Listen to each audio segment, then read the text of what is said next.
चलो आज हम लोग शुरू कर रहे हैं कॉस्टिंग। तुम लोग जानते हो कि तुम लोगों का एक और चैप्टर है कॉस्टिंग एंड इनकम टैक्स। तो उस पर दो पार्ट है, एक कॉस्टिंग का पार्ट है और दूसरा है इनकम टैक्स का पार्ट। तो कॉस्टिंग का जो पार्ट है उसमें 40 मार्क्स है। तो हम लोग शुरू करने जा रहे हैं ये कॉस्टिंग जो है वो।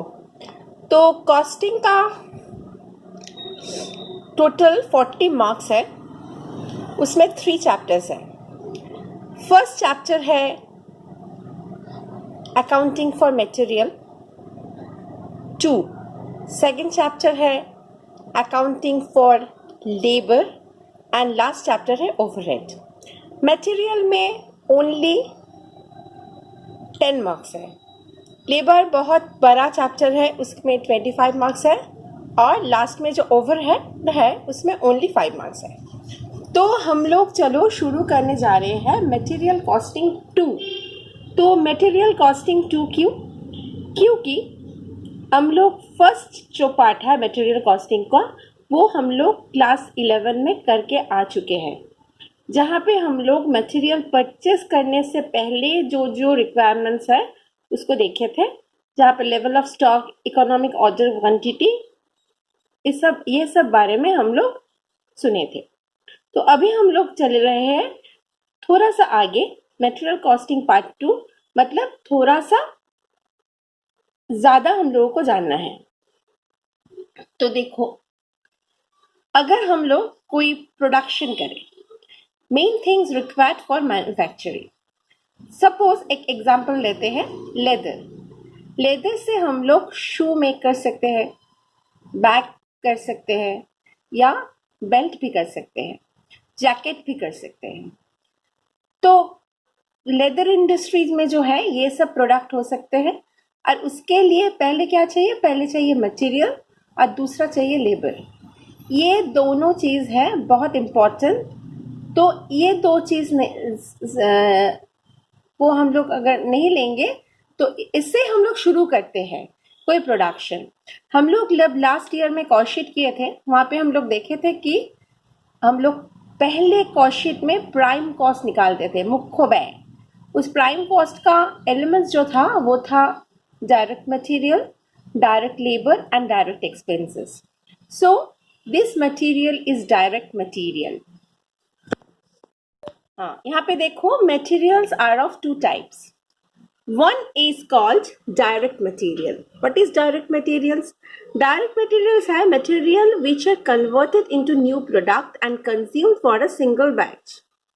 Suppose हम लोग जो एग्जाम्पल लिए थे, लेदर इंडस्ट्री में हम लोग बैग मैन्युफैक्चर कर रहे हैं। तो बैग मैन्युफैक्चर के लिए हम लोगों को क्या क्या चाहिए? लेदर चाहिए, गम चाहिए, स्ट्रिंग चाहिए, निडल चाहिए और इसके साथ चाहिए पॉलिश। लेकिन मेन प्रोडक्ट क्या है, मेन मटेरियल क्या है? मेन मटेरियल है जो रॉ मटेरियल जो है वो है लेदर। तो लेदर इंडस्ट्री में डायरेक्ट मटेरियल है लेदर। यहाँ पे एग्जांपल हम लोग लिखे हैं, देखो, लेदर फॉर शू। एग्जांपल है कि leather for shoe manufacturing company, ये है डायरेक्ट मटेरियल। और इनडायरेक्ट मटेरियल क्या क्या है? Materials which are required by every job. मतलब जितना भी प्रोडक्शन डिपार्टमेंट होगा, सब प्रोडक्शन डिपार्टमेंट में जो मटेरियल नेसेसरी है बट वो एसेंशियल नहीं है। जैसे हम लोग शू मेकिंग में बोल सकते हैं कि गम, पॉलिश फॉर शू मेकिंग, ये सब हम लोग बोल सकते हैं कि ये है indirect material. Here we are talking about material consumption. तो यहाँ पे हम लोगों को पहले देखना है मटेरियल कंजम्पशन किसे कहते हैं। ये भी तुम लोग क्लास 11 में करके आए हो, जहाँ पे हम लोग मटेरियल कंज्यूम मतलब opening stock plus purchase minus closing stock. तो what is opening stock? Opening stock मतलब लास्ट ईयर जो मटेरियल परचेज हुआ था लेकिन यूज नहीं हुआ, किसी वजह से वो मटेरियल पड़ा हुआ है, उसे हम लोग यूज नहीं किया है। Not used materials of last year is called opening stock for the current year. Okay? तो वो ओपनिंग स्टॉक जो है वो सफिशिएंट नहीं है फॉर द प्रोडक्शन। तो इसके लिए कंपनी को बाजार से फिर से परचेस करना पड़ता है। तो ओपनिंग स्टॉक के साथ नया परचेस हुआ मटेरियल भी आ गया, दोनों मिला के हो गया अवेलेबिलिटी ऑफ स्टॉक। कितना स्टॉक है जहां से हम लोग प्रोडक्शन कर सकते हैं। लेकिन द करंट ईयर में भी हम लोग पूरा मटेरियल नहीं यूज किए, कुछ मटेरियल पड़ा हुआ है, उसे हम लोग कहते हैं क्लोजिंग स्टॉक। तो देखो, opening stock plus purchase minus closing stock is material consume. For example, suppose opening stock of material है 1000 एंड परचेज ऑफ मटेरियल है 20,000।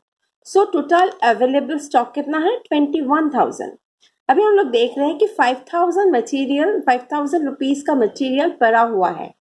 तो हम लोग अगर 21,000 से 5,000 माइनस करते हैं तो 16,000 एक्चुअली हम लोगों का material consumption. For right consumption proper planning and control is required. ये जो मटेरियल कंजम्पशन है, ये राइट कंजम्पशन मतलब सही तरह से कंजम्पशन करने के लिए कंपनी को या फर्म को या मैन्युफैक्चरिंग कंपनी को proper planning and control required. क्योंकि अगर मटेरियल कॉस्ट ज़्यादा हो जाएगा तो प्रोडक्ट का कॉस्ट भी ज़्यादा हो जाएगा, प्रोडक्ट का कॉस्ट अगर ज़्यादा होगा तो उसका दाम भी ज़्यादा होगा। तो इसलिए जब हम लोग मटेरियल और लेबर को कंजम्पशन करते हैं तब उसको सही तरह से कंजम्पशन करना बहुत इम्पॉर्टेंट है। ठीक है, 3 steps are required for proper consumption. ये प्रॉपर कंजम्पशन के लिए 3 स्टेप्स रिक्वायर्ड है। क्या क्या है? पहला स्टेप्स है परचेज ऑफ मटेरियल, कच्चा माल क्रॉय। मतलब पहले से शुरू करना है, कहाँ से? जहां से मटेरियल को हम लोग परचेज कर रहे हैं, मैन्युफैक्चरिंग कंपनी परचेज कर रहे हैं।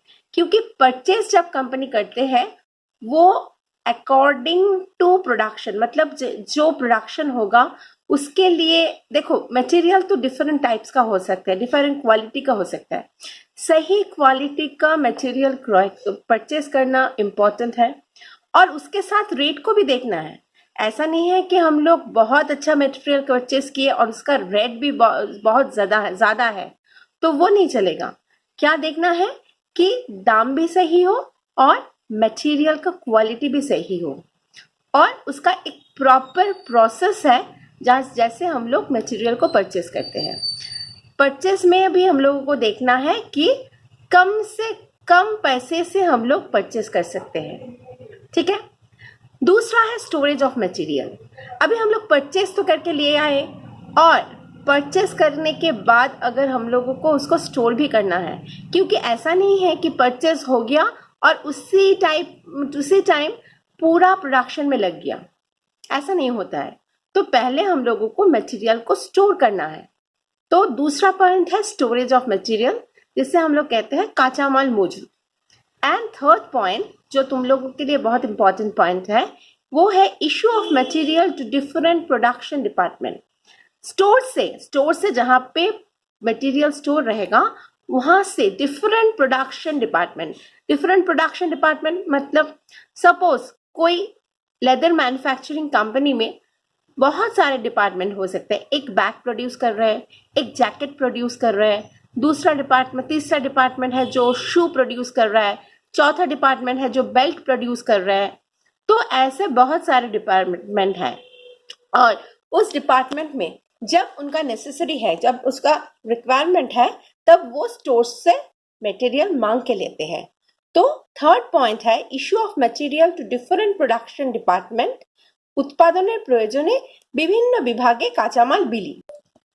देखो, अभी हम लोगों को कुछ थियोरिटिकल डिस्कशन करना है जहां पे हम लोगों को कुछ नए नाम आएंगे जिसको बारे में हम लोगों को जानना जरूरी है। तो वो क्या है? Different documents required to purchase, storage, issue and control of material cost. तो मटेरियल को परचेज करना है, उसके बाद स्टोर करना है, उसके बाद इशू करना है। ये तीनों में कुछ डॉक्यूमेंट्स लगते हैं, कुछ दलील लगता है। इस डॉक्यूमेंट्स को बहुत नया टर्म्स है, इसको देखना है किसको क्या कहते हैं। देखो, यहाँ पे जितना डॉक्यूमेंट्स हम लोग बोलेंगे, एक चीज याद रखना, एक तो डॉक्यूमेंट्स का डेफिनेशन याद रखना है, दूसरा है उस डॉक्यूमेंट्स को कौन प्रिपेयर कर रहे हैं ये भी याद रखना है, और कितने कॉपी प्रिपेयर हो रहा है ये भी याद रखना है, क्योंकि ये कौन प्रिपेयर कर रहे हैं और कितने कॉपी प्रिपेयर हो रहे हैं ये तुम लोगों को एमसीक्यू ये या एसक्यू में आ सकते हैं। तो उसमें से फर्स्ट है bill of material. Now what is bill of material? देखो, एक प्रोडक्शन के लिए बहुत सारे मटेरियल लग सकते हैं। सपोज हम लोग एक ड्रेस मटेरियल कंपनी में जाते हैं, एक ड्रेस मटेरियल कंपनी जहाँ पे सूट या साड़ी ये सब प्रोड्यूस हो रहा है, तो वहाँ पे डिफरेंट टाइप्स ऑफ मटेरियल लगते हैं। तो ये जो different materials required for one job, suppose कोई कंपनी को 1 लाख सूट के लिए ऑर्डर आए हैं, तो वो 1 लाख सूट के लिए उसे कितना कपड़ा लगेगा, किस टाइप का कपड़ा लगेगा, इसका एक कॉम्प्रिहेंसिव डॉक्यूमेंट्स प्रिपेयर किया जाता है। तो बिल ऑफ मटेरियल हम लोग उसे कहते हैं जहां पे वो कॉम्प्रिहेंसिव डॉक्यूमेंट कौन सा मटेरियल लगेगा उसका एक स्पेसिफिकेशन रखता है, उसे हम लोग कहते हैं बिल ऑफ मटेरियल। বাংলাতে আমরা বলছি কাঁচামালের তালিকা। এটা কিন্তু খুব ইম্পর্টেন্ট, অনেকবার এই কোয়েশ্চেনটা আমাদের এমসিকিউ নয় এসএকিউতে এসেছে। নাও what is bill of material? It is a comprehensive list of materials required to do a particular job with specification. It is prepared by the engineering department. तो हम बोले थे कौन प्रिपेयर कर रहे हैं ये याद रखना है। बहुत तुम लोग अगर क्वेश्चन देखोगे ये क्वेश्चन तो बहुत बार आए हैं कि कौन ये बिल ऑफ मटेरियल प्रिपेयर करते हैं।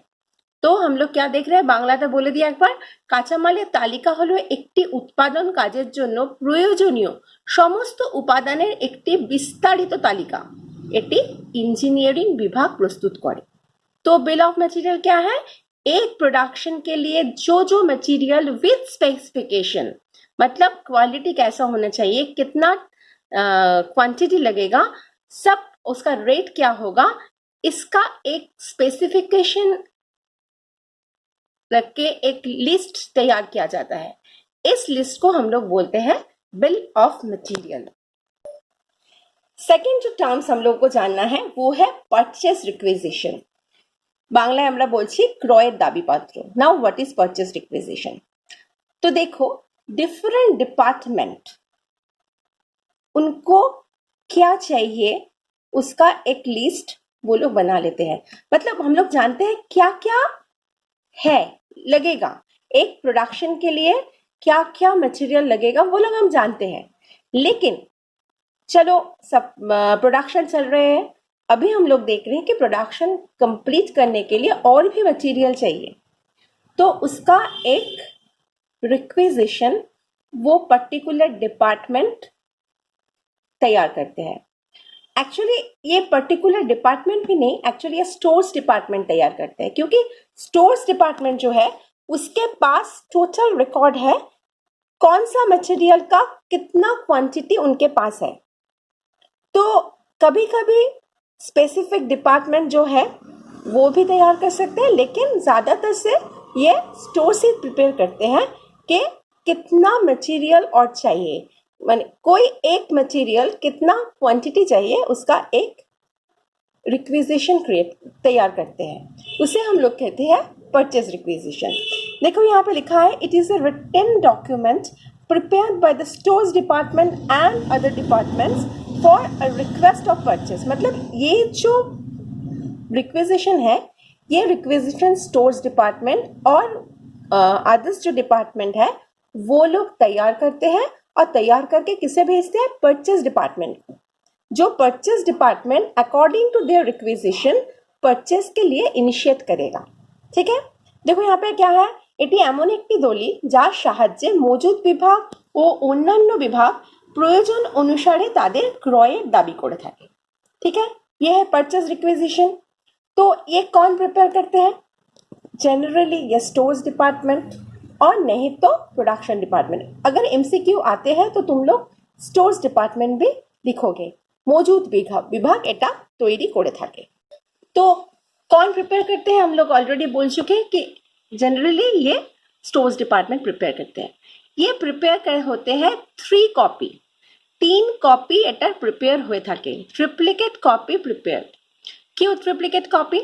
जब स्टोर्स डिपार्टमेंट इससे प्रिपेयर कर रहे हैं, वो एक कॉपी जो ओरिजिनल है वो परचेस डिपार्टमेंट को भेजेगा, दूसरा कॉपी इंजीनियरिंग डिपार्टमेंट, जो डिपार्टमेंट टोटल मटेरियल रिक्वायरमेंट्स का लिस्ट तैयार किए थे उससे भेजेंगे, और तीसरा जो कंसर्न डिपार्टमेंट है, अगर स्टोर्स डिपार्टमेंट तैयार करते हैं तो वो अपने पास रखेंगे, या और कोई दूसरा डिपार्टमेंट तैयार करते हैं तो वो भी अपने पास रखेंगे। तो ठीक है, तो ये जो हम लोग देखे थे, क्या देखे थे हम लोग? Purchase requisition. ये परचेज रिक्विजिशन प्रिपेयर करते हैं जनरली स्टोर्स डिपार्टमेंट, और ये ट्रिप्लिकेट कॉपी प्रिपेयर होते हैं। ठीक है, नेक्स्ट पॉइंट पे जाते हैं। अभी देखो परचेस ऑर्डर। तो ये परचेस ऑर्डर या क्रॉय फॉर्माश ये क्या है? तो देखो डिफरेंट डिपार्टमेंट या स्टोर्स डिपार्टमेंट तो अपना रिक्विजिशन भेज दिए परचेस डिपार्टमेंट के। After checking these, purchase department क्या करते हैं? सप्लायर्स, स्पेसिफिक सप्लायर्स, पहले दूसरा बहुत कुछ तो यह है वो कंप्लीट करके वो सप्लायर्स को परचेस के लिए ऑर्डर देते हैं। ये है परचेस ऑर्डर। तो ये परचेस ऑर्डर कौन प्रिपेयर करेगा?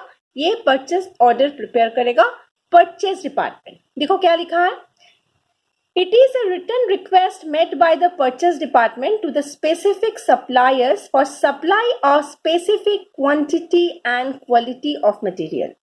तो ये भी एक written रिक्वेस्ट है made by the purchase department। तो प्रिपेयर कौन कर रहे हैं? Purchase department. To the specific suppliers, कौन से सप्लायर से लेना है वो लोग ऑलरेडी जानते हैं, उसी सप्लायर्स को भेजते हैं for supply of specific quantity and quality of material.